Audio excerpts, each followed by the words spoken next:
आज के इस वीडियो में हम आरजीपीवी द्वारा प्रोवाइड किए गए ट्रिग्नोमेट्री के क्वेश्चन बैंक के क्वेश्चंस को सॉल्व कर रहे हैं। इस सीरीज़ के पिछले वीडियोस में हमने क्वेश्चन नंबर 1 से लेकर क्वेश्चन नंबर 20 तक सॉल्व कर लिया था। आज के इस वीडियो में हम क्वेश्चन नंबर 21 से शुरुआत करेंगे सॉल्व करना और हम क्वेश्चन नंबर 29 के क्वेश्चंस को सॉल्व करेंगे। ये क्वेश्चन बैंक आरजीपीवी डिप्लोमा द्वारा प्रोवाइड किया गया है ताकि बच्चे समझ सकें कि ट्रिग्नोमेट्री में किस तरीके के क्वेश्चंस उनसे एग्ज़ाम में पूछे जाएंगे। अगर आपको इस क्वेश्चन बैंक को डाउनलोड करना है तो उसके लिए आपको अपने ब्राउज़र में टाइप करना पड़ेगा आरजीपीवी डिप्लोमा और फिर जो वेबसाइट खोलेगी आप उस वेबसाइट में जाइए rgpvdiploma.in में। उसके बाद में यहाँ पे आपको ऑप्शन मिलेगा AICTE बेस्ड OCBC 2023 करिकुलम। ठीक है, आप इसमें क्लिक करेंगे तो यहाँ पे आपके जो भी ब्रांच होगी उस ब्रांच में आप सेमेस्टर चूज़ कर लीजिएगा तो आपको कुछ इस तरीके से सिलेबस मिल जाएगा और इस सिलेबस के नीचे ही आपको मिल जाएंगे सारे मॉडल क्वेश्चन पेपर्स और साथ में आपको मिल जाएगा यहीं पे क्वेश्चन बैंक जो कि हम सॉल्व करने वाले हैं आज के इस वीडियो में। देखिए ये है unit 1 trigonometry mathematics 1 question bank. ठीक है, ये पार्ट 1 है, इसके बाद पार्ट 2 भी है, उसको भी हम सॉल्व करेंगे। तो फिलहाल इस क्वेश्चन बैंक के हमने 20 क्वेश्चन सॉल्व कर लिए हैं और आज के इस वीडियो में हम क्वेश्चन नंबर 21 से सॉल्व करना स्टार्ट करेंगे। ठीक है, मैं इन सारे क्वेश्चंस को सॉल्व करने के बाद इनके सॉल्यूशंस भी आपके साथ शेयर कर रहा हूं। अगर आपको उन सॉल्यूशंस को डाउनलोड करना है तो आप क्या कर सकते हैं, आप मेरे यूट्यूब चैनल पर जाइए और यहाँ मोर पर क्लिक करिए। ठीक है, जब आप यहाँ पे क्लिक करेंगे तो आपको गूगल ड्राइव की लिंक मिलेगी जिसमें मैंने सारे इंपॉर्टेंट नोट्स को शेयर किया है। आप इस लिंक पर क्लिक करेंगे तो आपके सामने गूगल ड्राइव ओपन हो जाएगा और इसमें आपको सभी सब्जेक्ट्स के नोट्स मिलेंगे, साथ ही आपको नोट्स मिलेंगे मैथमेटिक्स 1 के। आप यहाँ पे जाएंगे तो जितने भी वीडियोस मैंने बनाए हैं सारे ही वीडियोस के नोट्स आपको यहाँ पे मिल जाएंगे। ठीक है, और साथ ही मिल जाएगा आज की इस वीडियो का कंप्लीट सॉल्यूशन भी। तो चलिए शुरुआत करते हैं आज के इस वीडियो की और सॉल्व करते हैं आज के इस वीडियो का सबसे पहला क्वेश्चन जो कि है हमारा क्वेश्चन नंबर 21 कि sine theta plus sign 2 theta divide by 1 plus cos theta plus cos 2 theta की वैल्यू क्या होगी जब हम इसे सॉल्व करेंगे तो।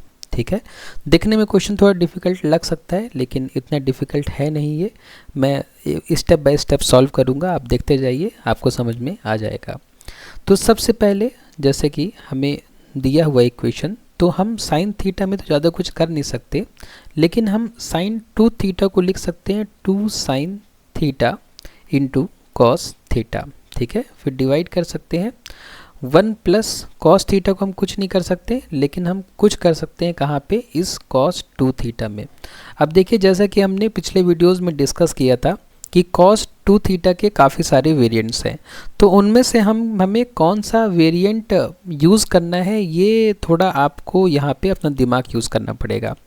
देखिए यहाँ पे कॉस है पहले से, तो अगर हम साइन वाला वेरिएंट यूज़ करेंगे तो कुछ काम हमारा बनता दिख नहीं रहा है। देखिए ऊपर देखिए यहाँ पे 2 जगह साइन है तो नीचे भी अगर 2 जगह कॉस होगा तो हम आगे कॉमन लेके कुछ चीज़ें कर सकते हैं। ठीक है, कॉमन लेकर तो अगर मैं कॉस वाला वेरिएंट यूज़ करूँ मतलब कौन सा 2 कॉस स्क्वायर थीटा माइनस 1 वाला, तो हमारा कुछ काम बन सकता है। एक काम तो हमारा यही बन गया कि 1 और 1 कैंसिल हो गया। ठीक है, एक काम तो यही बन गया। दूसरा काम भी बन सकता है, देखते हैं इसको। तो मैं क्या करता हूँ कि ऊपर से साइन और साइन को कॉमन ले लेता हूँ। ठीक है, ऊपर से मैंने क्या कर दिया, साइन थीटा को कॉमन ले लिया।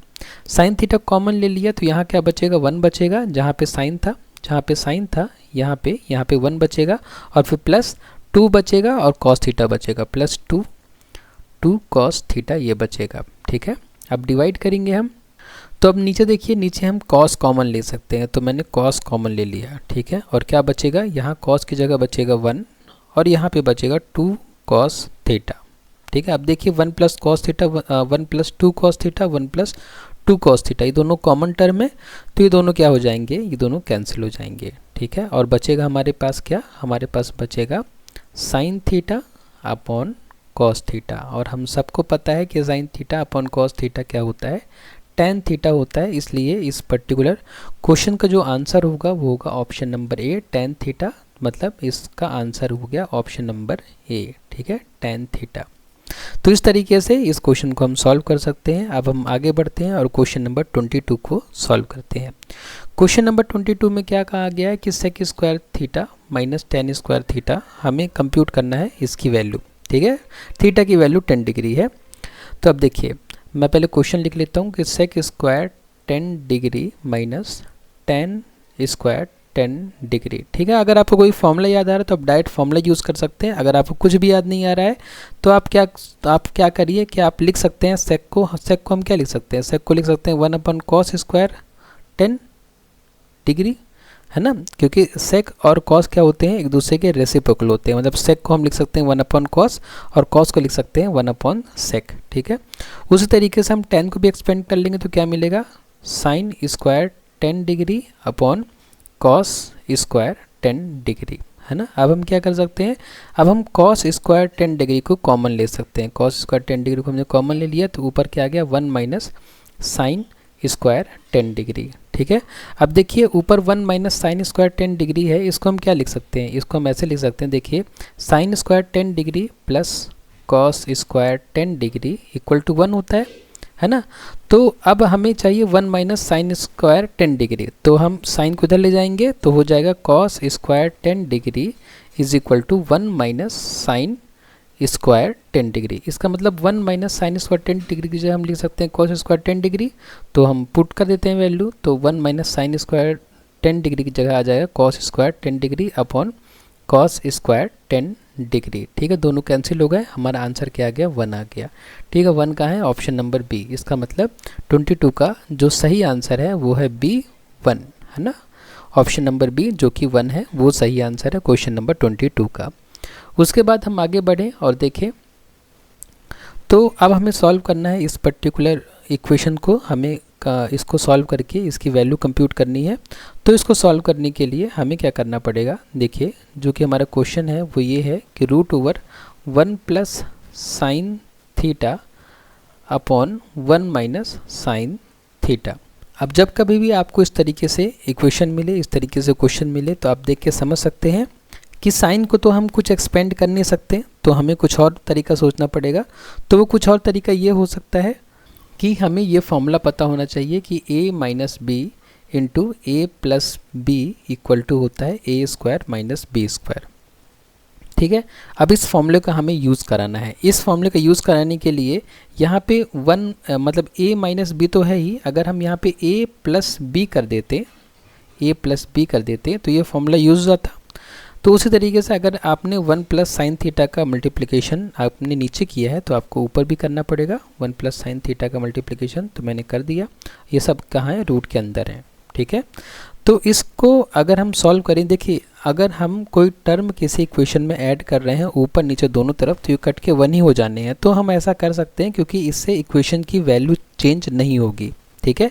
लेकिन हमारा काम बन जाएगा, हमारा काम क्या बनाना था हमें कि a माइनस बी और a प्लस बी का फॉर्मूला लग जाए। तो a माइनस बी और a प्लस बी का फॉर्मूला लग जाएगा, तो ये हमारे पास जो आ जाएगा अल्टीमेटली ये पूरे रूट के अंदर क्या आ जाएगा, ऊपर में तो आ जाएगा 1 प्लस साइन थीटा का होल स्क्वायर, और नीचे क्या आ जाएगा, नीचे आ जाएगा 1 square minus sine square theta. क्यों, a square minus B square, यही फॉर्मूला होता है ना, a square minus B square, a into B मतलब a माइनस बी और a प्लस बी का मल्टीप्लिकेशन, ठीक है, जैसे कि यहाँ हमने लिखा हुआ है। उसके बाद अगर हम इसको सॉल्व करेंगे तो आप ये देखिए कि अभी हम क्या कर सकते हैं, इसको एक्सपेंड कर सकते हैं ऊपर वाले को, लेकिन मैं एक्सपेंड नहीं करूँगा, ठीक है। क्यों, अभी हम देखते हैं, क्योंकि जब भी हम स्क्वायर रूट के अंदर हैं तो हमारी सबसे पहले कोशिश ये होनी चाहिए कि हम स्क्वायर रूट को किस तरीके से हटाएं। और 1 माइनस साइन स्क्वायर थीटा क्या होता है, कॉस स्क्वायर थीटा होता है, हमने कई बार समझा इस बात को। अब देखिए इस टर्म में भी स्क्वायर है, इस टर्म में भी स्क्वायर है, तो दोनों स्क्वायर हम क्या कर सकते हैं, कॉमन ले सकते हैं। कैसे कॉमन ले सकते हैं, मैं इसको ऐसा लिख सकता हूँ, कैसे कि देखिए रूट ओवर, इसको मैं लिख सकता हूँ 1 plus sine theta upon cos theta का स्क्वायर, है ना। बात वही है, चाहे आप ऊपर वाला जो टर्म है वैसे लिखिए चाहे नीचे लिखिए, दोनों एकदम बराबर ही है। तो अब क्या हो जाएगा, अब ये स्क्वायर और ये रूट कैंसिल हो जाएंगे, ठीक है, स्क्वायर और रूट कैंसिल हो जाएंगे, तो हमें जो मिलेगा फाइनली वो क्या मिलेगा, 1 plus sine theta upon cos theta, okay. उसके बाद हम क्या कर सकते हैं, हम लिख सकते हैं इसको 1 upon cos theta plus sine theta upon cos theta, ये लिख सकते हैं। ठीक है, इसके बाद हम क्या कर सकते हैं, इसके बाद 1 अपॉन कॉस क्या हो जाएगा, सेक थीटा हो जाएगा, और साइन अपॉन कॉस क्या हो जाएगा, टेन थीटा हो जाएगा। तो सेक थीटा और tan theta, option number A हमारा सही आंसर है, sec theta plus tan theta. ठीक है, तो ऑप्शन नंबर ए जो कि है sec theta plus tan theta, ये हमारा सही आंसर है इस क्वेश्चन के लिए। ठीक है, तो इस तरीके से हम क्वेश्चन नंबर 23 सॉल्व कर सकते हैं। उसके बाद बारी आती है क्वेश्चन नंबर 24 की। क्वेश्चन नंबर 24 में भी देखिए सीधा सीधा फॉर्मूला लिखा हुआ है, लेकिन मैं मान के चलता हूँ कि आप मान लीजिए फॉर्मूला भूल जाते हैं। ठीक है, एग्जाम में आपको फॉर्मूला में कन्फ्यूजन हो जाती है, आप फॉर्मूला भूल जाते हैं, तो हम इस क्वेश्चन को कैसे करेंगे। ठीक है, फॉर्मूले से तो हमें पता है कि ये कॉट स्क्वायर थीटा होता है, लेकिन मान लेते हैं कि हम फॉर्मूला भूल गए एग्जाम में, तो हम कैसे सॉल्व करेंगे। तो आप बस सॉल्व करते जाइए, कुछ नहीं करना। देखिए कॉसेक थीटा क्या होता है, कॉसेक थीटा होता है 1 अपॉन साइन थीटा। ठीक है, तो कॉसेक स्क्वायर थीटा तो 1 अपॉन साइन स्क्वायर थीटा और -1। ठीक है, कॉसेक और साइन एक दूसरे के रेसिप्रोकल होते हैं। ठीक है, कॉसेक और साइन क्या होते हैं, रेसिप्रोकल होते हैं। अब इसको सॉल्व कर देंगे तो क्या आ जाएगा, 1 minus sine square theta upon sine square theta, क्योंकि साइन स्क्वायर थीटा क्या हुआ, एलसीएम लिए तो ये ऊपर साइन स्क्वायर थीटा आ जाएगा। ठीक है, उसके बाद देखिए ये ऊपर आ जाएगा cos square theta upon sine square theta, और हमने अभी देखा था कि दोनों टर्म में अगर स्क्वायर है तो हम क्या कर सकते हैं, स्क्वायर रूट को हटा सकते हैं। ठीक, कैसे हटा सकते हैं, हम लिख सकते हैं cos theta upon sine theta का स्क्वायर। उसके बाद ये स्क्वायर और ये रूट कैंसिल हो जाएंगे। अच्छा, कभी हमने सोचा है कि कैसे कैंसिल होते हैं, मैं आपको बताता हूँ। देखिए ये जो स्क्वायर रूट होता है ना, ये कुछ नहीं है, इसको हम लिख सकते हैं। देखिए ये पहले तो cos theta upon sine theta का स्क्वायर है। ठीक है, और जो स्क्वायर रूट है उसको हम लिख सकते हैं 1 अपॉन 2। स्क्वायर रूट कुछ नहीं होता, 1 अपॉन 2 होता है ना। जैसे यहाँ पे स्क्वायर है तो ये स्क्वायर रूट है, तो 1 अपॉन 2 और ये 2 ये क्या होते हैं, कैंसिल हो जाते हैं। इसलिए हम कहते हैं कि यहाँ पे स्क्वायर है तो रूट से कैंसिल हो जाएगा। ठीक है, और हमें फाइनली क्या मिलेगा, cos theta upon sine theta मिलेगा। और cos theta upon sine theta क्या होता है, cos theta upon sine theta होता है कॉट थीटा। ठीक है, अगर इसको डायरेक्ट ना लिखूँ, पहले मैं इसको ईजी कर दूँ, है ना, क्योंकि हमें ये पता है ना कि sign theta upon cos theta tan theta होता है। हमें ये पता है कि sign theta upon cos theta क्या होता है, टेन थीटा होता है। तो अगर हम cos theta upon sine theta कर दें, मतलब पलट दें, तो इसकी वैल्यू क्या हो जाएगी, 1 अपॉन टेन थीटा। ठीक है, इतना समझ में आ रहा होगा कि इसको हम क्या लिख सकते हैं, 1 अपॉन टेन थीटा। क्यों, क्योंकि टेन थीटा मतलब होता है sign theta upon cos theta. तो जब मैंने 1 अपॉन टेन थीटा किया तो इसका मतलब क्या हो जाएगा, cos theta upon sine theta, और ये होता है हमारा क्या होता है, ये कॉट थीटा। ठीक है, टेन का जो इन्वर्स होता है, रेसिप्रोकल होता है, वो कॉट थीटा होता है। तो देखते हैं कॉट थीटा कौन सा ऑप्शन सही है, तो इसका ऑप्शन डी सही है। 24 का ऑप्शन नंबर डी सही है। ठीक है, तो ये इसका आंसर हो गया कॉट थीटा। ठीक है, कॉट थीटा, इसको वो बना देते हैं, इसको थोड़ा सही से लिख देता हूँ मैं, कॉट थीटा सही से नहीं लिखा है, तो ये हो जाएगा यहाँ पे 1 अपॉन टेन थीटा, और 1 अपॉन टेन थीटा क्या हो जाएगा, कॉट थीटा। ठीक है, जो कि ऑप्शन नंबर डी है। तो ये हमारा आंसर हो गया क्वेश्चन नंबर 24 का। ठीक है, उसके बाद हम आगे बढ़ते हैं, क्वेश्चन नंबर 25 को सॉल्व करते हैं। क्वेश्चन नंबर 25 तो बहुत ही ज़्यादा इजी है। देखिए मैं इसको ऐसे ही कर सकता हूँ, साइन 90 माइनस थीटा क्या हो जाएगा, साइन 90 माइनस थीटा हो जाएगा कॉस थीटा। ठीक है, पहले भी हमने चर्चा करी थी कि 90 माइनस थीटा जब भी हम करेंगे तो साइन का कॉस, टेन का कॉट और सेक का कॉसेक हो जाता है। ठीक है, तो यह क्या आ जाएगा, कॉस थीटा, फिर से कॉस थीटा प्लस, और ये हो जाएगा क्या, ये हो जाएगा कॉस 90 माइनस थीटा क्या हो जाएगा, साइन थीटा, और एक और साइन थीटा यहाँ पे लिखा हुआ है। तो क्या हो जाएगा, cos square theta plus sign square theta, जो कि 1 के बराबर होता है। इसलिए इसका सही आंसर है ऑप्शन नंबर बी, है ना, ऑप्शन नंबर बी जो कि 1 है। ठीक है, ये इसका सही आंसर हो जाएगा। ये इसको बॉक्स कर देता हूँ कि अब 1 आंसर हमारा सही है, मतलब 25 का, क्वेश्चन नंबर 25 का ऑप्शन नंबर बी जो कि 1 है वो सही आंसर है।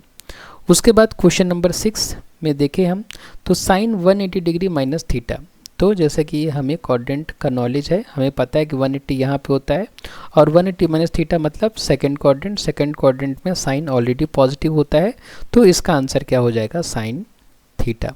ठीक है, क्योंकि 180 जब होगा, यहाँ पे 180 है तो ट्रिग्नोमेट्रिक फंक्शन चेंज नहीं होगा, तो साइन का साइन ही रहेगा। और 180 माइनस थीटा मतलब सेकंड क्वाड्रेंट में साइन पॉजिटिव होता है, इसलिए इसका आंसर साइन थीटा ही होगा, जो कि ऑप्शन नंबर ए है। ठीक है, उसके बाद क्वेश्चन नंबर 27 की बारी आती है। क्वेश्चन नंबर 27 भी बहुत इजी है। देखिए, बहुत इजी क्वेश्चन आपको इसलिए दिया जा रहा है क्वेश्चन बैंक में, ताकि आपका कॉन्फिडेंस बिल्ड हो, है ना। आप अगर ये इजी क्वेश्चन सॉल्व कर लेते हो तो आपके आराम से 80% मार्क्स तो आराम से आ जाएंगे, क्योंकि बहुत कम क्वेश्चन ऐसे आते हैं जो कि डिफ़िकल्ट लेवल के होते हैं। मैक्सिमम क्वेश्चन ऐसे ईजी ही आते हैं। तो अब इसको हमें सॉल्व करना हो तो देखिए बहुत सिंपल है। tan थीटा को हम क्या लिख सकते हैं, tan थीटा को हम लिख सकते हैं sin theta upon cos theta. ठीक है, और नीचे sin थीटा ऑलरेडी है ही, तो sin थीटा कैंसिल हो जाएगा, तो 1 अपॉन cos थीटा क्या हो जाएगा, sec थीटा हो जाएगा। ठीक है, देखिए sec थीटा ये ऑप्शन में दिया हुआ है, मतलब 27 का जो आंसर होगा वो होगा ऑप्शन नंबर ए, sec थीटा। ठीक है, देखिए इतना ईजी क्वेश्चन है 27। उसके बाद बारी आती है क्वेश्चन नंबर 28 की।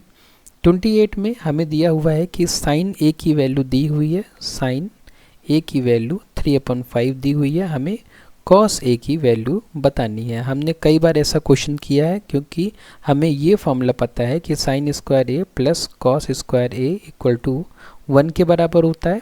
तो हमें साइन की वैल्यू पता है, मतलब हमें कॉस स्क्वायर ए की वैल्यू निकालनी है, जो कि होगी 1 माइनस साइन स्क्वायर ए। अब देखिए 1 माइनस साइन स्क्वायर ए की वैल्यू क्या हो जाएगी, 3/5 का स्क्वायर। ठीक है, फिर 1 माइनस 9/25, फिर ये हो जाएगा 25 माइनस 9/25, और ये हो जाएगा 16/25, है ना। और ये क्या हो गया, ये तो अपना हो गया कॉस स्क्वायर ए। ये तो क्या है, ये कॉस स्क्वायर ए की वैल्यू है। कॉस स्क्वायर ए की वैल्यू क्या है, 16/25। तो कॉस ए की वैल्यू क्या होगी, कॉस ए की वैल्यू, इसका रूट लेना पड़ेगा हमें 16/25 का, जो कि आ जाएगा 4/5। इसका मतलब कॉस ए की वैल्यू क्या आ जाएगी, 4/5। हम देख लेते हैं ऑप्शन 4/5 मतलब ऑप्शन नंबर सी। ठीक है, ऑप्शन नंबर सी 4/5 इसका सही आंसर होगा। काफ़ी इजी क्वेश्चन है, ऐसे क्वेश्चन हमने कई बार पहले भी किए, इसलिए इसको मैंने फटाफट सॉल्व कर दिया। उसके बाद क्वेश्चन नंबर 29 में एक और बहुत इजी क्वेश्चन है, जो कि लगभग गारंटीड है आपके एग्ज़ाम में आना, कि the value of 60 degree in radian. ठीक है, उसको रेडियन में बदलेंगे तो क्या होगा। तो उसके लिए हमें पता होना चाहिए फॉर्मूला कि pi radian equal to 180 degree. ठीक है, pi radian equal to 180 degree. हमें 60 डिग्री की वैल्यू निकालनी है, तो हमें पता होना चाहिए कि 180 degree equal to pi radian होता है ना। इसको मैंने उल्टा कर दिया अभी, क्योंकि हमें डिग्री में हमें निकालना है, मतलब डिग्री को हमें कन्वर्ट करना है रेडियन में। तो मैं लिखूँगा 1 degree equal to pi upon 180 radian. ठीक है, मैंने क्या कर दिया, 180 को इधर भेज दिया राइट हैंड साइड में, तो डिवाइड में आ जाए, क्योंकि ये मल्टीप्लाई में है 1 के साथ में। ओके, अब मैं क्या करना चाह रहा हूँ, 60 डिग्री की वैल्यू निकालना चाहता हूँ। 60 से मल्टीप्लाई कर दूंगा, तो 60 × 1, तो मुझे राइट हैंड साइड में 60 का मल्टीप्लाई करना पड़ेगा, तो पाई अपॉन 180 डिग्री। ठीक है, इसको मैंने कट पिट किया तो 3 बार में गया, तो कितना आ गया, पाई अपॉन 3।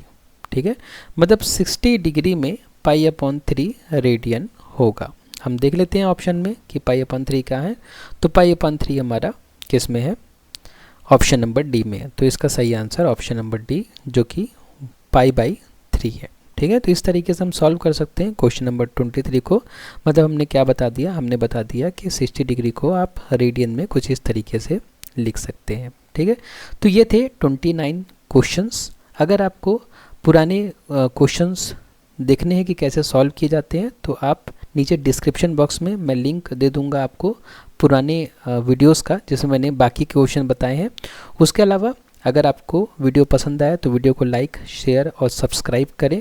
ठीक है, आप यहाँ पे क्लिक करेंगे ना, यहाँ पे इस इमेज में या इस लिंक में, तो आपको मेरे चैनल का लिंक मिल जाएगा। उसके बाद में इंस्टाग्राम का लिंक दिया हुआ है, उसके बाद ये गूगल ड्राइव की लिंक दी हुई है। आप इस इमेज पर क्लिक करेंगे तो आप गूगल ड्राइव में पहुँच जाएंगे। वहाँ पर आपको सारी नोट्स मिल जाएगी, सारे सॉल्यूशंस मिल जाएंगे। उसके बाद में देखिए बाकी प्लेलिस्ट भी हैं, देख लीजिए, शायद इनमें से भी आपके कोई काम की प्लेलिस्ट आपको मिल जाए। ठीक है, तो इस तरीके से आज का ये वीडियो अब हम ख़त्म करते हैं। आपने वीडियो को लास्ट तक देखा, उसके लिए बहुत बहुत धन्यवाद।